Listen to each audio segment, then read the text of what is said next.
اڑنے والا گھوڑا جس کی رنگت دودھ کی طرح سفید اور نہایت ہی خوبصورت پر جو اسے باقی گھوڑوں سے منفرد بناتے ہیں۔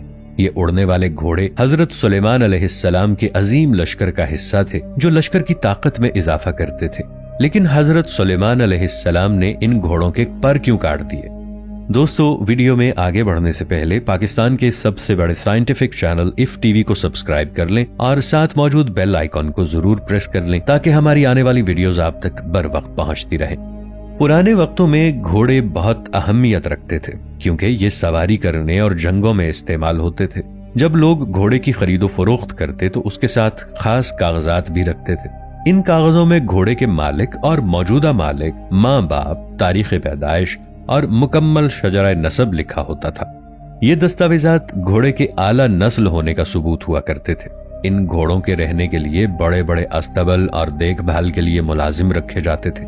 گھوڑوں کی نسل کے بارے میں معلومات اور ان کی تربیت کرنا ایک فن اور مہارت کا کام تھا۔ روایتوں کے مطابق ملکہ سبا یعنی ملکہ بلقیس کو حضرت سلیمان علیہ السلام کا اڑنے والا تخت بہت پسند تھا۔ ایک دن ملکہ بلقیس نے حضرت سلیمان علیہ السلام کے ساتھ تخت پر بیٹھ کر دنیا کی سیر کرنے کی خواہش کا اظہار کیا تو حضرت سلیمان علیہ السلام نے تخت کو حکم دیا کہ ملکہ کی خواہش پوری کرے۔ لہذا تخت ہوا میں اڑتا ہوا ان سب کو ایک جزیرے پر لے گیا۔ یہ جزیرہ 7 سمندروں کے درمیان میں تھا۔ اس جزیرے کی سیر کرتے ہوئے ملکہ بلقیس نے بہت خوبصورت نایاب گھوڑے دیکھے جن کے پر تھے۔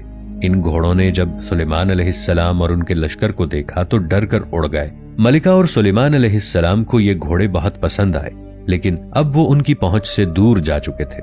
لہٰذا حضرت سلیمان علیہ السلام نے واپس محل آ کر جنوں کو حکم دیا کہ وہ ان گھوڑوں کو پکڑ کر لائیں۔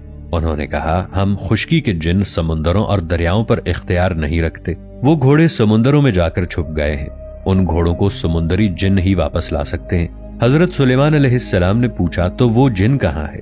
اس پر جنوں نے بتایا کہ اس جن نے آپ کی اطاعت سے انکار کر دیا ہے اور وہ سمندر کی تہ میں چھپ گیا ہے۔ حضرت سلیمان علیہ السلام نے اس جن کو پکڑ کر لانے کا حکم دیا۔ لہٰذا آپ علیہ السلام کے غلام جنوں نے سمندر کے پاس جا کر آواز دی کہ اے جن، تو جس بادشاہ کے ڈر سے چھپا ہے وہ فات ہو گیا ہے، اس لیے تم باہر آ جاؤ۔ اب تمام جن آزاد ہو گئے ہیں۔ جب سمندر کے اس جن نے آواز سنی تو وہ جن اپنے ساتھیوں سمیت سمندر سے باہر آ گیا۔ باہر آتے ہی اسے اور اس کے ساتھیوں کو پکڑ کر حضرت سلیمان علیہ السلام کے دربار میں پیش کیا گیا۔ حضرت سلیمان علیہ السلام کو دیکھ کر جن ڈر گئے اور کہا کہ آپ ہمیں سزا مت دیں، ہم آپ کی اطاعت قبول کرتے ہیں۔ حضرت سلیمان علیہ السلام نے جن سے کہا کہ میں نے سمندر کے درمیان ایک جزیرے پر پروں والے گھوڑے دیکھے تھے، ان گھوڑوں کو پکڑ کر لاؤ۔ لہٰذا جب وہ گھوڑے اس جزیرے پر پانی پی رہے تھے تو ان جنوں نے ان کو پکڑ کر حضرت سلیمان علیہ السلام کے سامنے پیش کر دیا۔ یہ گھوڑے نہایت ہی عالی نسل کے تھے جن کا نام جیاد تھا۔ لفظ جیاد جید کی جمع ہے جس کے معنی ہے تیز رفتار۔ حضرت سلیمان علیہ السلام کے پاس ایک عظیم الشان لشکر تھا، اس میں جنوں، جانوروں اور انسانوں کے الگ الگ دستے ہوتے تھے۔ لہٰذا حضرت سلیمان علیہ السلام نے اڑنے والے گھوڑوں کا بھی ایک دستہ بنا دیا جو جنگوں میں اس لشکر میں اہم رول ادا کرتے اور فتح کو آسان بناتے تھے۔ یہ ایک دن کا واقعہ ہے کہ شام کے وقت حضرت سلیمان علیہ السلام ان گھوڑوں کو دیکھ رہے تھے اور ان کے بالوں اور سر پر پیار سے ہاتھ پھیر رہے تھے۔ آپ علیہ السلام ان گھوڑوں کی دیکھ بھال میں اس قدر مصروف ہو گئے کہ سورج ڈوب گیا اور عصر کی نماز قضا ہو گئی۔ اس وقت حضرت جبرائیل علیہ السلام نازل ہوئے اور حضرت سلیمان علیہ السلام کو خبردار کیا کہ اے سلیمان، آپ دنیا کے مال کی محبت میں اتنے مصروف ہو گئے کہ نماز عصر بھی ادا نہ کر سکے، لہٰذا اللہ کو آپ کی یہ مشغولیت پسند نہیں آئی۔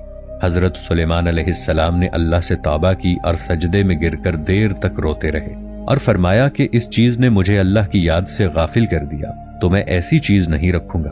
آپ کو اتنا دکھ ہوا کہ آپ نے ان گھوڑوں کے پر کٹوا دیے، لہٰذا ان عالی نسل کے گھوڑوں جیاد کے پروں کو کاٹ دیا گیا اور آج تک ان کے پر پھر دوبارہ نہیں نکلے، اور اس کے بعد آج تک اس دنیا میں اڑنے والے گھوڑے نہیں دیکھے گئے۔ اللہ نے حضرت سلیمان علیہ السلام کی توبہ قبول فرمائی اور انہیں ان گھوڑوں کے بدلے تیز رفتار ہوا پر اختیار دے دیا۔ یہ ہوا ان گھوڑوں سے کئی گنا زیادہ تیز رفتار تھی کہ سلیمان علیہ السلام 1 مہینے کا سفر 1 دن میں طے کر لیا کرتے تھے۔ قرآن پاک میں اس واقعے کا ذکر کچھ اس طرح کیا گیا ہے، اور ہم نے داؤد کو سلیمان عطا فرمایا، بہت خوب بندے تھے، وہ خدا کی طرف رجوع کرنے والے تھے۔ جب ان کے سامنے شام کو گھوڑے پیش کیے گئے جو چلے تو ہوا ہو جائے، تو کہنے لگے میں نے اپنے پروردگار کی یاد سے غافل ہو کر مال کی محبت اختیار کی، یہاں تک کہ آفتاب پردے میں چھپ گیا۔ ان کو میرے پاس واپس لے آؤ۔ پھر ان کی ٹانگوں اور گردنوں پر ہاتھ پھیرنے لگے۔ اسی طرح ایک حدیث روایت ہوئی ہے کہ نبی صلی اللہ علیہ وسلم تبوک یا خیبر کی جنگ سے واپس آئے تو گھر میں تشریف فرما ہوئے، دیکھا کہ حضرت عائشہ صدیقہ رضی اللہ تعالی عنہا کی کھیلنے کی گڑیا رکھی ہوئی ہے۔ آپ صلی اللہ علیہ وآلہ وسلم نے پوچھا یہ کیا ہے؟ حضرت عائشہ رضی اللہ عنہا نے فرمایا یہ میری گڑیا ہے۔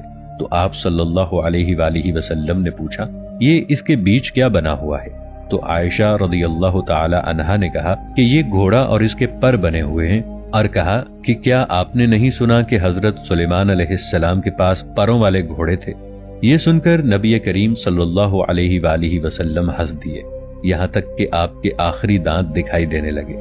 اس روایت سے یہ بات واضح ہو جاتی ہے کہ حضرت سلیمان علیہ السلام کے پاس جو گھوڑے تھے وہ عام گھوڑے نہیں تھے، بلکہ ان کے حقیقی پر تھے، اور اس بات سے عرب لوگ واقف تھے۔ روایتوں کے مطابق جب حضرت سلیمان علیہ السلام نے ان گھوڑوں کے پر کاٹ دیے تو پھر کبھی ان کے پر نہیں آئے، جبکہ ان کی نسل برقرار رہی۔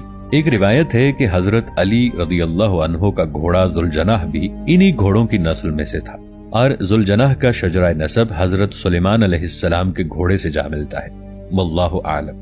ناظرین، دنیا کے الگ الگ مذاہب اور تہذیبوں میں اس اڑنے والے گھوڑے کا ذکر ملتا ہے۔ قدیم یونان میں اس گھوڑے کو پیگاسس کا نام دیا گیا تھا۔ گریک میتھولوجی کے مطابق یہ گھوڑا قدیم یونان میں پایا جاتا تھا جس کا رنگ سفید تھا۔ کہتے ہیں کہ پیگاسس کا جنم ایک سپاہی پوزائیڈن اور ایک راکشس عورت میڈوزا کے ملاپ سے ہوا تھا۔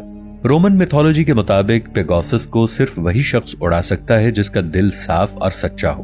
یہ گھوڑا نہایت عقل مند اور طاقتور ہوتا ہے۔ قدیم یونانی لوگ اسے جیوس دیوتا کی سواری مانتے تھے جو جیوس کو آسمانی بجلی لا کر دیا کرتا تھا۔ تاریخ میں جس یونیکارن گھوڑے کا ذکر ملتا ہے جس کے ماتھے پر ایک سینگ ہوا کرتا تھا، یہ ایک طلسماتی اور خوبصورت سینگ تھا جس سے کئی بیماریوں کا علاج ہوتا تھا۔ یونیکارنز کا ذکر جاپان، چین، روس اور یورپی ممالک کے قصے کہانیوں میں ملتا ہے۔ کہتے ہیں کہ یونیکارن دراصل سندھو گھاٹی میں رہا کرتا تھا اور دنیا میں آخری بار بھی انہیں یہیں دیکھا گیا تھا۔ ماہرین کو ایسے شواہد ملے ہیں جن سے پتہ چلتا ہے کہ اس قسم کا ایک جانور 26,000 سال قبل تک قازقستان میں انسانوں کے ساتھ رہتا تھا۔ ماہرین کو سائبیریا سے اس جانور کا 3.5 لاکھ سال پرانا ڈھانچہ ملا ہے جو شکل سے کسی دیو ہیکل گینڈے کا ڈھانچہ لگتا ہے۔ تجزیے کے بعد ماہرین اس نتیجے پر پہنچے ہیں کہ اس جانور کی موت اگرچہ 3.5 لاکھ سال قبل ہوئی تھی، مگر اس کی نسل 26,000 سال قبل تک دنیا میں موجود تھی۔ اس قدیم ڈھانچے کے جانور کی دیوقامت جسامت کا اندازہ اس سے لگایا جا سکتا ہے کہ جب یہ زندہ تھا تو اس کا وزن 5 ٹن سے زیادہ تھا۔ ایک انسائکلوپیڈیا کے مطابق اس کے سینگ میں زہر چوسنے کی صلاحیت اور دیگر کئی بیماریوں کا علاج بھی موجود ہے۔ اس کے جسم کا کچھ حصہ ہندوستانی بیل سے مشابہت رکھتا ہے، جبکہ اگر اس کے سر کو دیکھا جائے تو اس پر 12 سنگے کے سر کا گمان ہوتا ہے۔ اس کے پاؤں ہاتھی سے مشابہ اور جسم کا باقی حصہ گھوڑے سے ملتا جلتا ہے۔ یہ قدر آزادی پسند ہوا کرتا تھا کیونکہ یہ پکڑے جانے کی بجائے مر جانے کو ترجیح دیتا تھا۔